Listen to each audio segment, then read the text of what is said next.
surpris. On a vraiment... alors, nous, ça fait 8 ans qu'on travaille sur ce projet, donc le couvent, on a vécu dedans quasiment, donc on est habitué à sa beauté.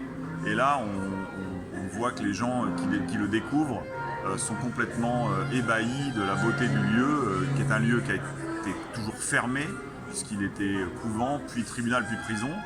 Et c'est un plaisir pour les Manceaux. Ils nous le disent. Certaines personnes sont même très émues, ont presque les larmes aux yeux de nous dire c'est extraordinaire ce que vous avez fait. Donc ça nous touche beaucoup. Nous, on est maintenant surpris des réactions parce que c'est vrai que nous, on connaît, on a passé tellement de temps dans ce couvent, on en connaît le moindre recoin et les gens le découvrent dans son renouveau, quoi.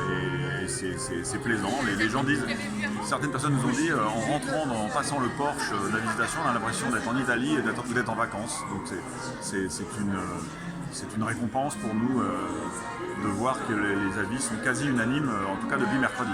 Il y a encore en chantier l'hôtel 4 étoiles qu'on fait dans l'ancien hôtel Le Prince, le centre d'art actuel qui est au rez-de-chaussée d'une des ailes de l'hôtel et la salle de spectacle qui s'appelle Chorus pour Europa Jazz, pour l'association Europa Jazz qui se trouve dans l'ancien chœur des Sœurs qui était devenu la salle d'assises. Les salles d'assises ont été jugées les Sœurs Papin d'ailleurs à l'époque, dans les années 30. La genèse de ce projet, c'est le département qui fait un appel à projet en 2011. Le département de la Sarthe qui est propriétaire du site, c'est un appel à projet. Et nous, on répond face à des groupes nationaux à l'époque, Eiffage et Bouygues. On répond avec Kaufmann et Broad, qui se charge de faire les immeubles neufs qu'il y a au fond de la parcelle.